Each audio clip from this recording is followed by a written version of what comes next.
Аптасына бір кітапты оқып бітіруге болады ма? Қанша клише болып көрінсе де, кітап оқитындардың жетістікке жететіндері өтірік емес. Статистикаға қараңыз. Миллионерлердің 85% айына кемінде 2 кітап оқиды, ал бүкіл Америка халқының 25% өткен жылы бірде-бір кітапты оқымапты. Сондықтан өзіңізге кітап оқуды әдеттендірудің ең тиімді жолы қандай? Бұл видеода сізге 3 психологиялық әдісті ұсынғым келеді. Біріншісі жүзеге асыру ниеті деп аталады. Негізінен бұл әдіс күндізгі уақытынан уақыт бөліп кітап оқуға арнауды білдіреді. Көбіміздің қателігіміз кітап оқуға белгілі бір уақытты арнамағандығымыздан. Көптеген адамдар өздерін қызықтыратын кітаптарды сатып алады. Кітапты міндетті түрде оқимын және не туралы екендігін болжай аламын деген сылтаумен физикалық түрде қашан оқитындығын бекітпегендіктен сөрелердің шаң басып жатуы көптеп кездеседі. Кітап оқуға уақыт арнау арқылы сіз негізінен кездесу жоспарлап жатырсыз. Бір сәт ойланып қараңызшы, біз кездесулерімізді жіберіп алмаймыз. Сіз соңғы рет қашан жақын адамыңызбен кездесуді немесе дәрігерге баруды толығымен өткізіп жібердіңіз? Кешігіп қалуыңыз мүмкін, бірақ кездесуді тағайындағаннан кейін сіз бару керектігіңізді білесіз және солай істейсіз де. Аптасына бір кітап бітірудің екінші психологиялық әдісі бөлшектеу деп аталады. Негізінен бөлшектеу әдісі өзі айтып тұрғандай үлкен тапсырманы кішігірім тапсырмаларға бөлуді білдіреді.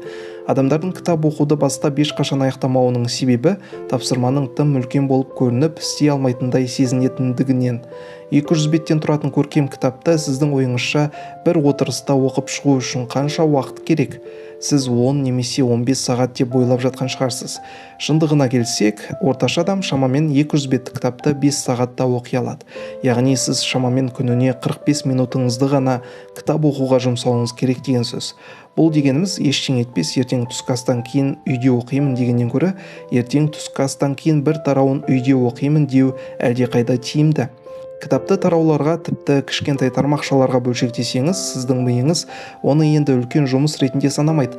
Миыңыз, құдай-ау, бұл кітапты бітіруім үшін 1 ғасыр керек шығар деп ойлағаннан гөрі, оңай екен ғой. Мен мұны еңсере аламын деп ойлай бастайды.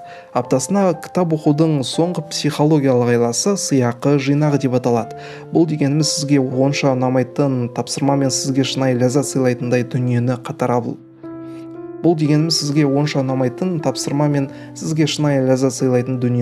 алып жүру.